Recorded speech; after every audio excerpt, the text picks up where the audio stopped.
Hey there, welcome back to the Magic and the Music. I'm Jen. Hey, we've got some breaking news for all you Disney World fans out there. We just found out this evening, this is November 21st, 2021, that Disney World has temporarily suspended new sales of annual passes. That's right. Annual pass sales, all except one, have been temporarily suspended. So I heard the rumor and I jumped right on the computer. Let's take a look at the website and see what they're showing us right now. So if we go over to Parks and Tickets and we scroll down to the annual passes page, let's check it out. We are met with Joe from Seoul, and he's telling us new sales of select annual passes are currently paused. So my first instinct was, is this a mistake? Maybe this is a mistake and they're just displaying the wrong page. But it is linked to this page. So let's check this out. Here on this page, it takes us right to this, and this also matches up with the message we're getting on the first page. So they're telling us that this Pirate Pass, Disney Sorcerer Pass, and Disney incredi-pass, they are all currently unavailable. So that leaves us with the only pass that is available being the Disney Pixie Dust Pass, which is for Florida residents, and it has a pretty limited calendar. So what gives? Why would they do this? Honestly, when they released the information about these brand new pass categories, this kind of new system and tiers of passes, that was just about 2 months ago. So it really wasn't very long ago. And I remember seeing some fine print about this, that sales could be temporarily suspended. So I always kind of had that in the back of my mind. But to be honest with you, I'm really shocked that they did it this quickly.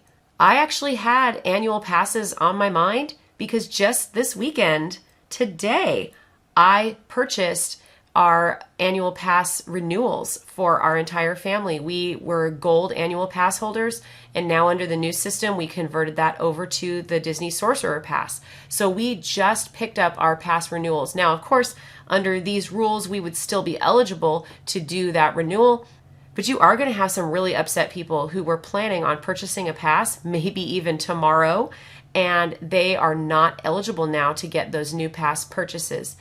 My biggest concern is for people, I have some friends that are DVC members who had passes for the adults in the family, and they were planning on adding the children on as annual pass holders later, and now they would be blocked from this. We'll have to see if Disney will make an exception to allow families to kind of match up all their passes and tickets and things. So there may be some room for flexibility. I think the big question is, what caused this to happen? Did they hit a benchmark that automatically implemented this? Was this a decision that they were leading up to? It's really interesting. For me, the answer has got to be around the park reservation calendar. So let's go take a look at that and see if that holds any clues for us. So looking at the theme park reservation availability, we've got theme park tickets, select hotel resorts, and then annual passes. And if you click on this annual passes one, it takes us to a separate page. So let's look at that. This is the annual pass holder blockout calendar, which is now integrated with the park reservation system, or at least the availability calendar is integrated. So I'm going to go ahead and leave it on incredi-pass because these people will have the option to attend at basically without any blackout dates. So looking at this calendar, you can see there are some days with partial availability coming up at the end of November. Then we have a smattering of days throughout December, and then some days right around Christmas and between Christmas and New Year's that are, not available. We can kind of look more in depth and see what that availability is. Magic Kingdom, unavailable on several days, but not huge numbers of dates. Epcot, obviously New Year's Eve, that's a really popular time to be at Epcot. A few days here and there on Hollywood Studios, and Animal Kingdom, just a few days that are booked out within the next week or two. So you can see that it's not really bad availability within the next 45 days or so. Then if we kind of look the rest of the year, this is wide open. Availability is wide open through November of 2022. So I'm not really sure what is behind this decision. Why would you roll out a whole marketing campaign around this brand new set of annual pass tiers only to shut down sales of them just 2 months into it.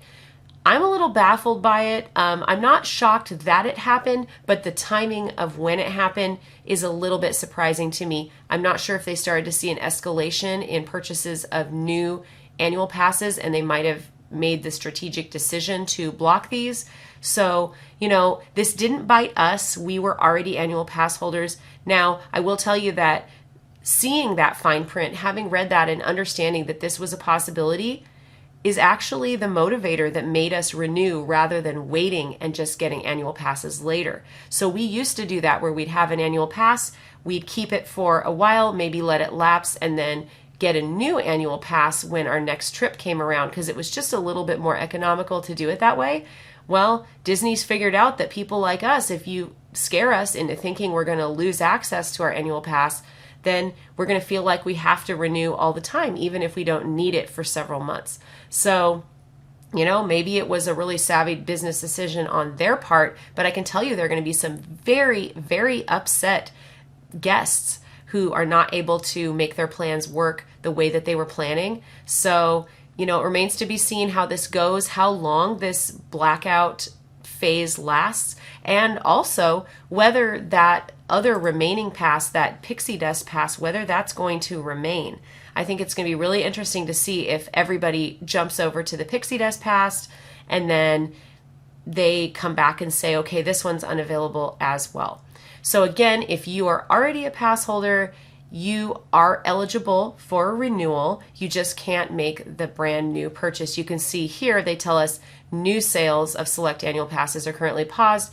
New sales of Pixie Dust Pass remain available, and check back for updates. If you already have an annual pass, you are good to go, no worries. But hey, we'd love to hear in the comments, what do you think about this decision? Did this mess up your plans? Are you upset about this? Does this bother you at all? Does this not matter for you at all? Tell us what you think about this. Why do you think that they have implemented this change and so quickly on the heels of announcing this brand new set of annual pass tiers? We would really, really like to hear from you. Hit that like button, leave us a comment, and hit that subscribe button if you found this info to be helpful. Thanks for joining us today. Have a great day, everybody. Bye.